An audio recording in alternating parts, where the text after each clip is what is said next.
నేను గుంపు మేస్త్రినే. చాలామంది అవహేళన చేస్తారు. నేనేమనుకోను, నేను గుంపు మేస్త్రిని. ఈ గుంపు అంతా నాది, గుంపుకు నేను మేస్త్రిని. ఈ గుంపు అంతా నాది, ఈ గుంపు నాది. ఈ గుంపే కదా నా బలము, ఈ గుంపే కదా నా ప్రతిష్ట, ఈ గుంపే కదా నా సంక్షేమాన్ని, నా అభివృద్ధిని ప్రజలకు తీసుకెళ్లేది. పేద ప్రజలకు, మా ప్రభుత్వానికి వారధులు, బ్రిడ్జ్ ఈ గుంపే కదా. అందుకే నేను గుంపు మేస్త్రిని అని చెప్పిన. కొంతమంది గొప్పలు చెప్పుకుంటారు, మేము దొరలమని, మా గడీలు ఉన్నాయని. అట్లాంటి పోకడలు నా దగ్గర ఏం లేవు. ఆ రోజైనా ఈ రోజైనా, ఆనాడు జిల్లా పరిషత్ మెంబర్గా ఉన్నా, లేదా ఎమ్మెల్సీగా ఉన్నా, ఎమ్మెల్యేగా ఉన్నా, ఎంపీగా ఉన్నా, కాంగ్రెస్ పార్టీ అధ్యక్షుడిగా ఉన్నప్పుడు మీరు ప్రేమతో రేవంత్ అన్న అని ఏ విధంగా పిలిచిందో, ఈరోజు ముఖ్యమంత్రిగా కూడా మీరు రేవంత్ అన్నగా పిలిస్తేనే నాకు ఇష్టం. ఇది శాశ్వతం. మిగతా అన్నీ వస్తుంటాయి, పోతుంటాయి. జెడ్పీటీసీ వచ్చింది, అది పోయి ఎమ్మెల్సీ వచ్చింది, అది పోయి ఎమ్మెల్యే వచ్చింది, అది పోయి ఎంపీ వచ్చింది, అది పోయి ఈరోజు ముఖ్యమంత్రి వచ్చింది. నా హోదా, నా పదవి మారొచ్చు, కానీ మీకు నాకు ఉన్న అన్నదమ్ముల అనుబంధం అనేది శాశ్వతం.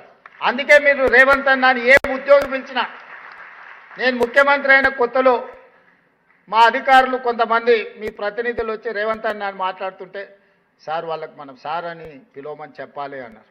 అంటే నేను చెప్పిన, అట్లా చెప్తే నీ ఉద్యోగం పోతుంది మొదల అని. సార్ అనో దొర అనో పిలిపించుకుంటే పిలిచేటోడు మనసులో అనుకుంటాడు, దొరుకుతావు కదా బిడ్డ అని.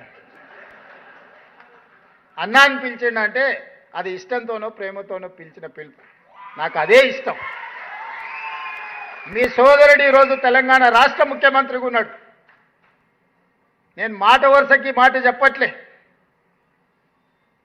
నేను సంపూర్ణంగా నా మనసులో అనుకునేదే ఈరోజు మీతో చెప్తున్నా.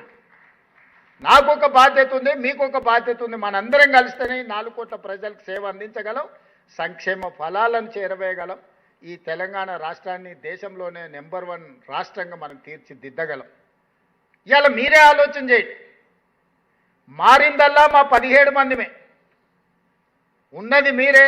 ఎమ్మెల్యేలు, ఎంపీలు దాదాపుగా 50% పైగా పాతోళ్ళే గెలిచి, ప్రభుత్వ నిర్ణయాలు చేసే 15 మంది మాత్రమే మారినాం.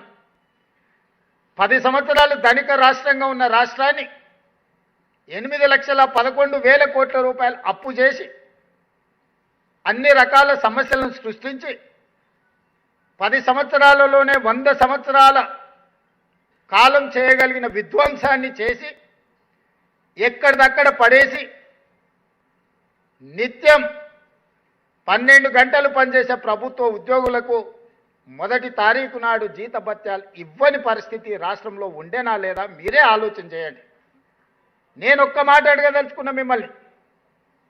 డిసెంబర్ 7, 2023 నాడు ప్రజాపాలన ప్రభుత్వం బాధ్యత తీసుకోకంటే ముందు డిసెంబర్ 1 నాడు మీకేమైనా జీతాలు వచ్చిండేనా మీరు ఒక్కసారి ఆలోచన చేయండి.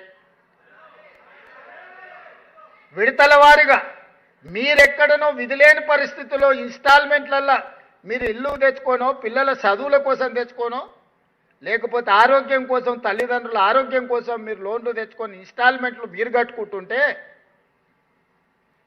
మీ యజమాని కూడా మీకు జీతాలు ఇన్స్టాల్మెంట్లలో ఇచ్చే పరిస్థితి ఉండే ఆ రోజు.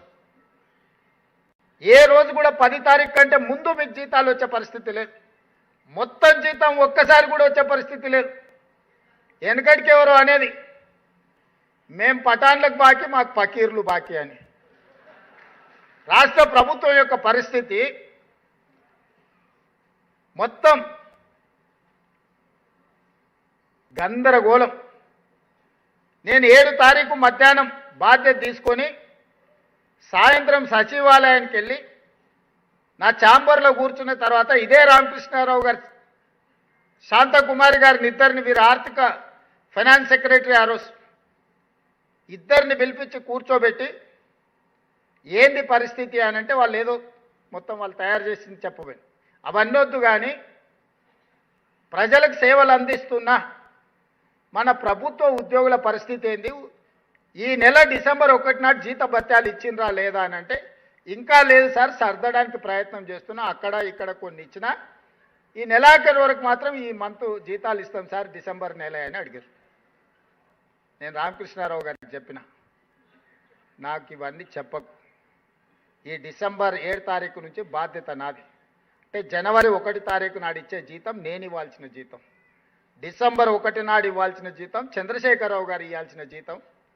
వారి జీతం నీ ఇష్టం, విడతల వారిగా ఇస్తే ఇవ్వు, నాకు అభ్యంతరం లేదు. కానీ నా కోసం పనిచేసే ప్రభుత్వ ఉద్యోగస్తులకు నేను వచ్చిన తర్వాత విడతల వారిగా అనేది కుదరదు అని 2024 జనవరి 1 తారీఖు నాడు మొదలుపెట్టి ఈ రోజు వరకు ఎన్ని సమస్యలు, ఎన్ని అవాంతరాలు, ఎన్ని అభ్యంతరాలు, ఎన్ని ఆర్థిక ఎగుడు దిగుడు పరిస్థితులు వచ్చినా మీకు 1 తారీఖు నాడు జీతాలు ఇచ్చినా లేదా మీరు ఒక్కసారి ఆలోచన చేయండి మిత్రులారా. ఇది నేను గొప్పల కోసం చెప్పట్లేదు, మీకోసం గుర్తు చేస్తున్నా. నేను